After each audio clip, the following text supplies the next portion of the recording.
Compañeros, agradezco profundamente el noble gesto del pueblo al elegirme como diputado a la Asamblea Nacional del Poder Popular de Cuba. No será mucho el tiempo que ocupe en la intervención de hoy, ni tampoco el espacio de este honroso escaño como diputado, y no por falta de voluntad, sino por imperativo de la naturaleza.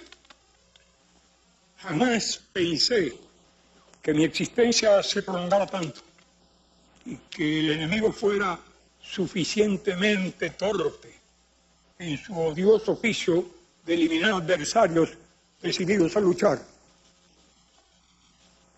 En esa desigual lucha, nuestro pueblo demostró su asombrosa capacidad de resistir y de vencer. Sí, porque cada año de resistencia entre 1959 y 2013 fue una victoria que nuestro pequeño país tiene derecho a proclamar. No luchamos por gloria ni honores. Luchamos por ideas que consideramos justas, a las que, como herederos de una larga lista de ejemplos, millones de cubanos han consagrado su juventud y su vida. Una cifra lo expresa todo. A 800.000 personas se eleva el número de los cubanos que han cumplido abnegadas misiones internacionalistas.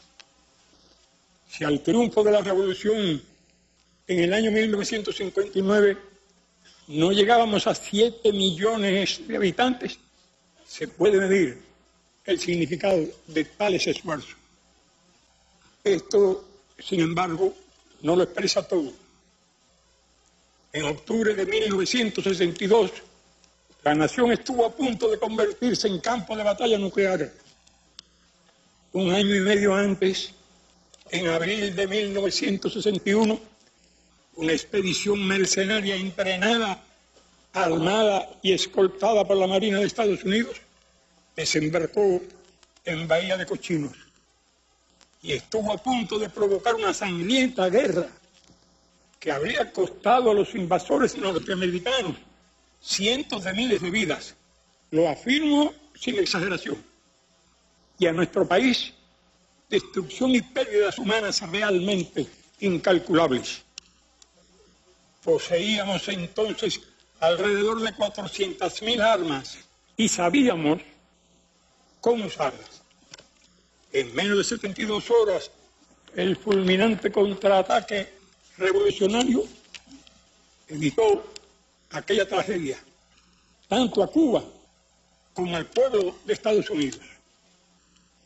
Fuimos víctimas de la guerra sucia durante mucho tiempo y 25 años después de la crisis de octubre, tropas internacionalistas defendían Angola de los invasores racistas surafricanos, provistos ya en esa época de varias armas nucleares, con tecnología y partes esenciales suministradas por Israel con la aprobación de Estados Unidos. En aquella ocasión, la victoria de Cuito-Cuanavale y el posterior avance resuelto y audaz de las fuerzas cubanas y angolanas, equipadas con los medios aéreos, antiaéreos y la organización adecuada para librar territorios todavía ocupados por los invasores, disuadieron a Sudáfrica de que no le quedaba otra alternativa que abandonar sus ambiciones nucleares y sentarse en la mesa de negociación.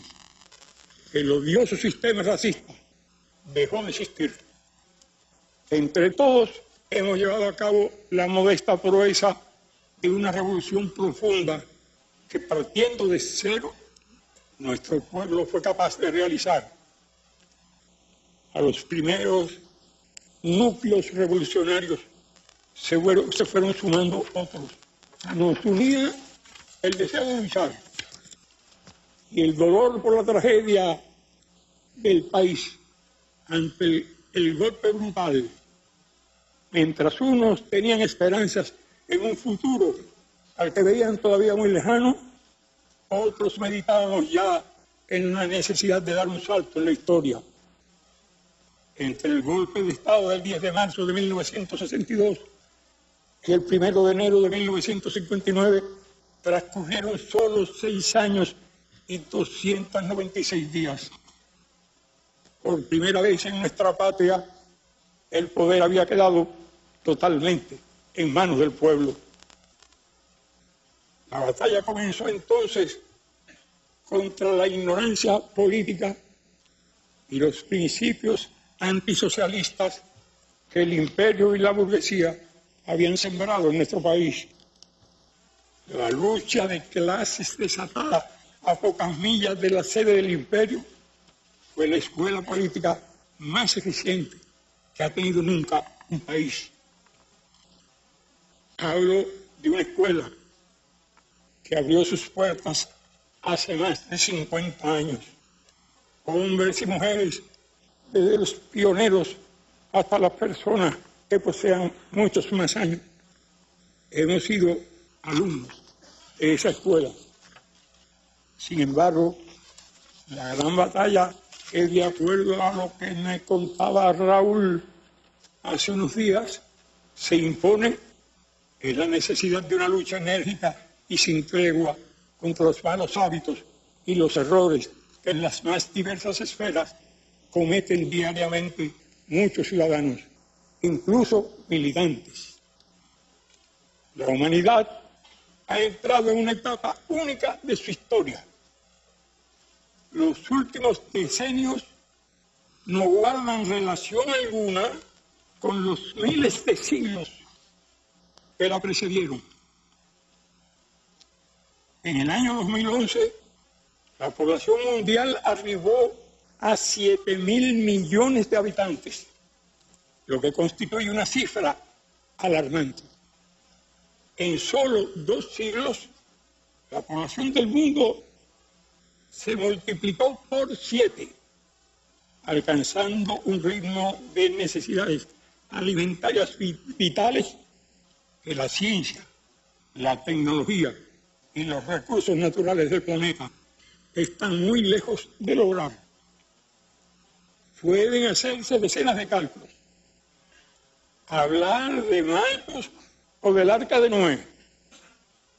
Basta saber lo que es un gramo y lo que produce una hectárea de cualquier alimento y sacar sus conclusiones. Tal vez el primer ministro inglés o el presidente Obama sepan la respuesta que prolongue unos días más la vida humana. La multiplicación de los panes y los peces y las palabras mágicas para persuadir a los africanos, los habitantes de la India, América Latina y todos los países del tercer mundo que no tengan hijos. Hace 2 días, una agencia internacional recordaba que un multimillonario estadounidense, Dennis Tito, había gastado $20 millones para pagar su viaje a la Estación Espacial Internacional, donde permaneció varios días en el año 2001. Ahora Tito, que parece ser de verdad un fanático de la exploración espacial, estaba discutiendo los detalles para incursionar al planeta Marte. El viaje durará 501 días. Eso sí es disfrutar la plusvalía. Mientras los polos se derriten velozmente, el nivel de los mares sube por el cambio climático, inundando grandes áreas en unas pocas decenas de años. Todo lo cual supone que no habrá guerras. Y las sofisticadas armas que se están produciendo a ritmo acelerado no se usarán nunca. ¿Quién los entiende? Concluyo, para cumplir mi promesa de ser breve, en estas palabras de saludo a nuestra Asamblea Nacional. En el 118 aniversario del grito de baile y el 160 del nacimiento de nuestro héroe nacional, me complace rendir tributo al revolucionario antiimperialista y bolivariano que sembró en nuestros jóvenes las primeras semillas del deber. Muchas gracias.